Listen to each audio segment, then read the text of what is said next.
दोस्तों, गुजरात का Dholera smart city project Bharat की आर्थिक क्रांति का प्रतीक माना जाता है, लेकिन आजकल ठगी का अड्डा बनता जा रहा है।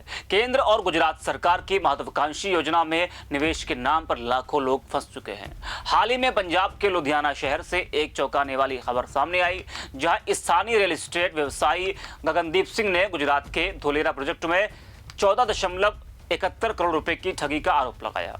आरोपी राजिंदर कुमार उर्फ डॉक्टर ने फर्जी दस्तावेजों और मीठी मीठी बातों के जाल में उन्हें और उनके निवेशकों को फंसा लिया।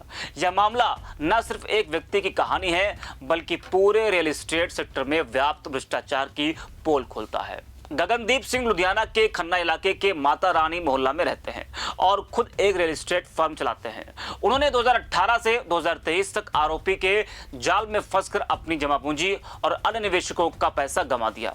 पुलिस ने भारतीय दंड संहिता की धारा 420, 465, 467, 468 और 471 जहां के तहत एफआईआर दर्ज की है। यह घटना गुजरात के धोलेरा स्पेशल इन्वेस्टमेंट रीजन में निवेश के बढ़ते जोखिमों को उजागर करती है, जहां बड़े बड़े वादे करने वाले एजेंट असल में लोगों की मेहनत की कमाई हड़प लेते हैं। आपको बता दें कि धोलेरा स्मार्ट सिटी गुजरात के अहमदाबाद जिले में स्थित एक महत्वाकांक्षी प्रोजेक्ट है, जो दिल्ली मुंबई इंडस्ट्रियल कॉरिडोर का हिस्सा है। यह लगभग 100 किलोमीटर दक्षिण पश्चिम में फैला हुआ है और 920 वर्ग किलोमीटर क्षेत्र में विकसित हो रहा है। केंद्र सरकार और गुजरात सरकार ने 2009 में इसकी नींव रखी थी, जिसका लक्ष्य एक ग्रीनफील्ड इंडस्ट्रियल सिटी बनाना है। यहां विश्वस्तरीय इंफ्रास्ट्रक्चर, स्मार्ट टेक्नोलॉजी और पर्यावरण अनुकूल विकास पर जोर दिया गया है। प्रोजेक्ट के अनुसार धोलेरा में 2030 तक 2 लाख नौकरियां पैदा होंगी, औद्योगिक उत्पादन 3 गुना बढ़ेगा और निर्यात 4 गुना बढ़ेगा। यह 6 चरणों में विकसित हो रहा है, जिसमें पहले चरण में ही 22 वर्ग किलोमीटर क्षेत्र तैयार हो चुका है। यहां Dholera international airport, metro connectivity, high speed rail और स्मार्ट ग्रिड जैसी सुविधाएं आ रही हैं।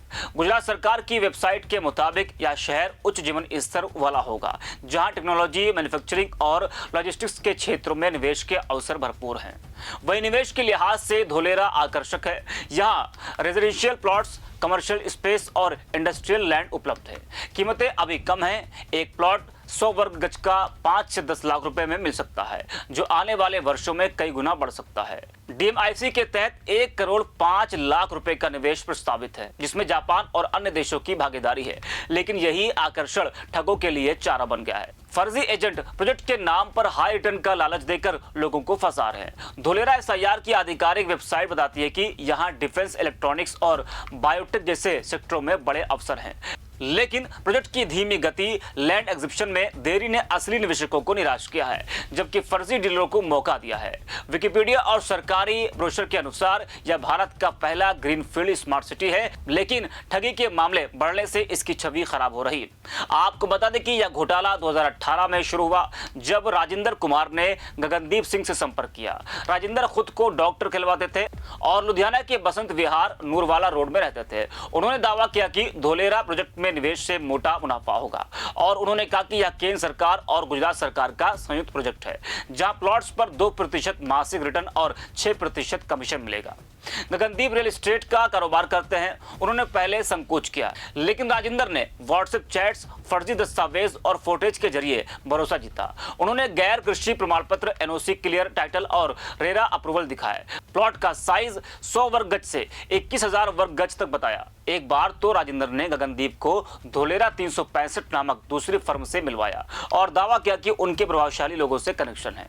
वही इतना सब कुछ देखने और सुनने के बाद भरोसा करते हुए गगनदीप ने अपनी पूंजी लगाई और अन्य निवेशकों से पैसे जुटाए और कुल बैंक अकाउंट्स में 14.71 करोड़ रुपए ट्रांसफर हुए और लुधियाना के विभिन्न जगहों पर नगद रुपए भी दिए। राजिंदर ने कई एग्रीमेंट साइन कराए, लेकिन जब गगनदीप ने गुजरात राजस्व विभाग से वेरिफिकेशन कराया तो सच्चाई सामने आ गई। दस्तावेज फर्जी थे। जमीनें प्राइवेट रियल एस्टेट कंपनियों के डायरेक्टर्स के नाम पर रजिस्टर्ड थी। कुछ रजिस्ट्रियां दी गई, लेकिन वे भी नकली निकली, जिसको लेकर गगनदीप ने शिकायत में कहा कि राजिंदर ने खुद को मेरा बिजनेस पार्टनर बताकर फर्जी कागजात बनवाए हैं। राजनीतिक नेताओं और बड़े लोगों की फोटो शेयर करके डराने की कोशिश की है। यह ठगी न सिर्फ आर्थिक नुकसान है बल्कि भावनात्मक आघात भी है। गगनदीप के निवेशक ज्यादातर मध्यम वर्ग के लोग थे जो अब बर्बाद हो चुके हैं। वे कहते हैं कि हमने सपना देखा था कि धुलेरा हमें अमीर बना देगा, लेकिन सब धोखा था। लुधियाना के दुगरी पुलिस स्टेशन में शिकायत दर्ज होने के बाद एएसआई अमोलक सिंह ने प्रारंभिक जांच की और उन्होंने कहा कि प्रारंभिक जांच के बाद मामला दर्ज किया गया है। वित्तीय रिकॉर्ड और गुजरात में संपत्ति रजिस्टरों की जांच के बाद आगे की कार्रवाई होगी। पुलिस अब बैंक स्टेटमेंट्स, ट्रांजैक्शन डिटेल्स और गुजरात के रेवेन्यू रिकॉर्ड्स चेक कर रही है। राजेंद्र कुमार अभी फरार है, लेकिन पुलिस उनके ठिकानों पर छापेमारी की योजना बना रही है। जांच में यह भी सामने आया है कि आरोपी ने कई अन्य लोगों को भी फंसाया हो सकता है। आईपीसी की धाराओं के तहत सजा कड़ी हो सकती है। गुजरात पुलिस से भी सहयोग मांगा गया है क्योंकि जमीनें वहां की है। वही यह मामला रेरा की कमजोरियों को भी उजागर करता है। अगर दस्तावेज रेरा पोर्टल पर वेरीफाई होते हैं तो शायद यह ठगी रुक जाती है। गगनदीप सिंह की कहानी सिर्फ उनकी नहीं बल्कि दर्जनों परिवारों की है। एक निवेशक ने बताया कि मैंने रिटायरमेंट के लिए 50 लाख लगाए थे, अब कुछ नहीं बचा। ठगी का असर लुधियाना के मध्यम वर्ग पर पड़ा है, जहां लोग रियल एस्टेट को सुरक्षित निवेश मानते हैं। वही इस ठगी के चलते आर्थिक नुकसान के अलावा मानसिक तनाव बढ़ा है। कई निवेशक डिप्रेशन में हैं। गगनदीप कहते हैं कि मैंने दूसरों को भी फंसाया, अपराध बोध सता रहा है। यह केस दिखाता है कि ठगी कैसे परिवारों को बर्बाद कर देती है। वही यह पहला मामला नहीं है। जून 2025 में राजस्थान के दो भाइयों सुभाष बिजरानिया और रणवीर बिजरानिया ने नेक्सा एवरग्रीन कंपनी के नाम पर 70,000 लोगों से 2,700 करोड़ रुपए की ठगी की थी और उन्होंने फर्जी वीडियो दिखाकर पीएम मोदी का जिक्र किया और हाई रिटर्न का वादा किया। ईडी ने 2 करोड़ कैश जब्त किया। एक अन्य केस में दिल्ली ईओडब्ल्यू ने 150 निवेशकों से करोड़ों रुपए ठगे थे। गुजरात में फर्जी प्लॉट्स बेचने के कई मामले सामने आए हैं। ये घोटाले धोलेरा की असली क्षमता को धूमिल कर रहे हैं।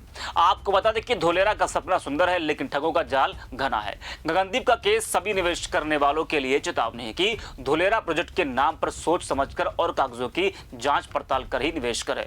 इस मामले पर सरकार को भी सख्ती बरतनी होगी कि भविष्य में फिर ऐसी ठगी ना हो।